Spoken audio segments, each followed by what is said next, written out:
এ এক নিষ্ঠুর মানবতা। জমির চারপাশ জোরপূর্বক বেড়া দিয়ে ঘেরা।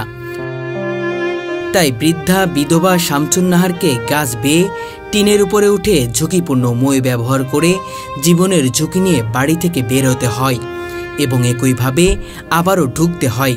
দেশবাসী সকলের কাছে আমার একটি আকুল আবেদন, আমাকে এর থেকে মুক্তি দে, আমার এর থেকে মুক্তি দে, এর থেকে মুক্তি দে। যেন তার নিজের বাড়িতেই এক শ্বাসরুদ্ধকর জেলখানা। আমি এনো জেল কাটতেছি আচ্ছা 9 মাস ধরে।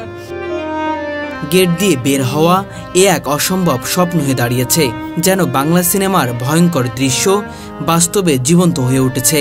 একটা মুসলিম, ওনার লেবাস দেখলে বোঝা যায় হাজি সাহেব উনি মুসলিম, আমি একজন মুসলিম। আমারে যেভাবে সে আটকায় দিছে, এটার মানবাধিকার একটা পরিচয় দিল না সে। অশ্রুসজল চোখ, হতাশামাখা মুখ, কিছু বলতে চাই তবুও যেন কথা বলা সম্ভব হচ্ছে না। লাশ মধ্যে আমার নির্যাতনটা, সে বিএনপির বড় নেতা, বিএনপির বড় নেতায় এই পর্যন্ত বিএনপির নেতায় আমার এইটুক শাস্তি বুক করতে আমার হইতেছে বিএনপির বড় নেতার কারণে। প্রতিটি মুহূর্ত বলে দেয় আমাকে এখান থেকে বের করো, নয়তো আমাকে মেরে ফেলো। এ যে জীবন নয়, একটি বেঁচে থাকার সবচেয়ে কঠিন মুহূর্ত। আমি মৃত্যু পর্যায়ে, আমি একটু আগে ছেলেরে বলছি আমি কিন্তু মরে যাই, আমি কখন মরে যাই করতে পারি না, তোরা কি করিস কর, আমি শেষ আর নাই আমি। মানুষ মানুষের জন্য, কিন্তু এখানে সেই মানবতা ভুল প্রমাণিত হয়েছে। শুধু 1 বা 2 দিন নয়, দীর্ঘ 9 থেকে 10 মাস ধরে এই পরিবারটি অবরুদ্ধ অবস্থায় রয়েছে।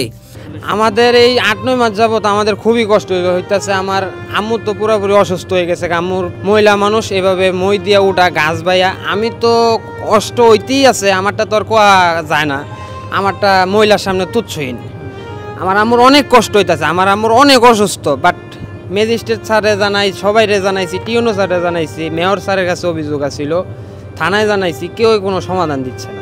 শুধু এখানেই সীমাবদ্ধ নয়, তাদের বাড়ি ভাঙচুরও করা হয়েছে।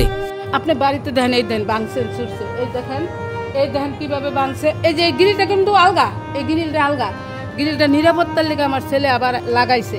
এই গ্রিলটা নুরুল হুদা, কারমিন শেখ এটারে দিয়া আমার পেটের ভিতরে বাঁশ দা গুতাইছে, জুতা দা আমার বাইরে আইছে।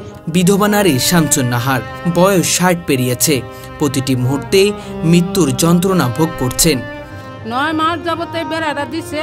এই বেড়াটা দেওয়ার পর থেকে বাজার সদা ইনকাম দোকানপাটে সকলের না করে দেয়। এই মহিলার দ্বারা যাবা না, দোকানের